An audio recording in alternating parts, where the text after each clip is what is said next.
SG Cup 2022. We are in the East Zone and today we're at Pasir Ris Crest Secondary School. I'm delighted to say that we have got the Interim Technical Director for the Football Association of Singapore, Philippe, with us. Thank you for joining us, Philippe. Great to have you with us. You're a well-known football mind here in Singapore, a coaching record that really has brought the Singapore football up in its standards. And I just wanted to ask you, you've had this recent appointment to this Interim Technical Director role. What does it entail?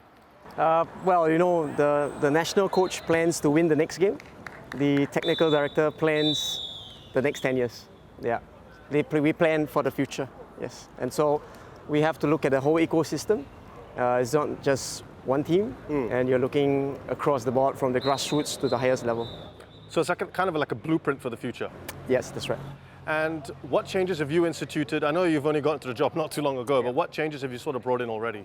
I wouldn't say that I've changed things because before this, our previous technical director, we have put in place plans, and part of the plans are, the Unleash the Raw. And yeah, the plans are there, and I think my role is to ensure that these plans are going to roll out and stay on track. So we know, of course, that Singapore recently took part in the AFF Suzuki Cup right here, of course, as a host. What did you make of the performances? Oh, it was fighting performance, especially the semi-finals. Yeah.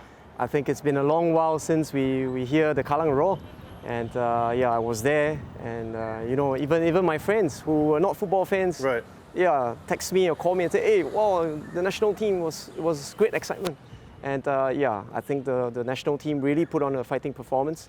And going down to 8 men is not an easy thing. And almost beating Indonesia. Yes, we were just one penalty away from beating Indonesia. They really went there and put on a fighting performance. I think that the highs of that performance then kind of met a little bit of the low with Coach Tsuma leaving soon after the end of the tournament. And he's brought a lot to the table. What was it like for you in the very short time that you worked with him? What was it like working with him? Oh, well, he's a very down-to-earth person, really, really helpful. He has his heart for Singapore. And there's no airs about him, and I think that says a lot about him, coming from Japan. Yeah, for me, he did a great job here. Yes, you're right, it's a pity that he has to leave. But I just hope that we find the next coach who could continue his work and keep Singapore progressing.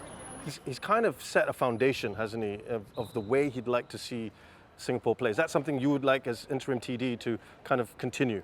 Yes, we have the national playing philosophy, which is possession-based, proactive, and high tempo. Yeah. And you could see that in Tsuma's national team. And I think it's very, very important that the next coach that we find will adopt a similar style, because the players are enjoying this style of football. The fans are loving it. Yeah. And why should we change, right? Absolutely. Yeah. And last season you were with Young Lions and you kind of instilled a similar sort of philosophy playing on the ground. They were aggressive as well, they were exuberant. Tell us a bit more about your approach to football and your kind of philosophy and how you would like football to be played. Yeah, so with Young Lions, they are not your senior players, they hope to be your national A-team players. So therefore, they are still at the development stage, and it is very, very important that, as a coach, I allow them to try things. And I think the best form of playing football is keeping the ball. Yeah, and the boys have shown it last season that they can play beautiful football, and which the fans enjoyed. I think that's important, and the players enjoyed it as well.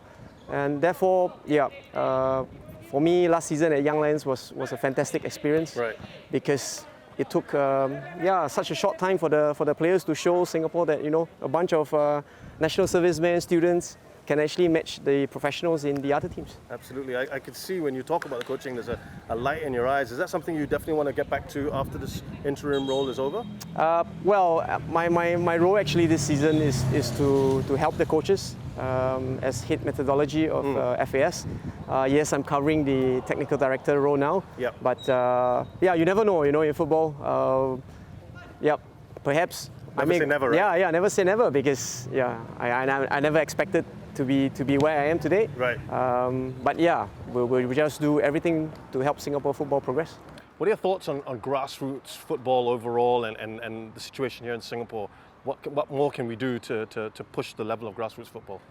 And this is the thing, grassroots is so important. Yeah. If you want to have a good national team, you have to start from the bottom.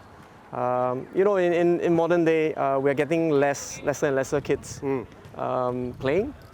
Back then, you know, we were just playing on the Any opportunity, right? Yeah. under the void decks, you know, in the open field. That's a rarity now because I think with kids now, you know, staying at home, playing with their technology. So then I think what's important is we must have tournaments like this. Right. Give the kids an opportunity to play, and at the grassroots level, it's really about playing, and let them enjoy the game. For me, not too much coaching, and just give them the freedom to play. So you just mentioned this competition, the ActiveSG Cup. You know, your thoughts on this, on something like this? It's been a long time. I know you came in and you know you're looking at these kids that they haven't played football in a long time, but it's great to get back out on the field, right? Yes, definitely. Even for myself, you know, because of COVID, haven't been actively playing at all. Right. Before this, you know, we were all playing social football and stuff. Right. And I think it's very important for the young players to be playing. And you know, we say that competition drives everything. And because of competition, that's why, you know, they have a target and therefore they will train hard and stay in the game.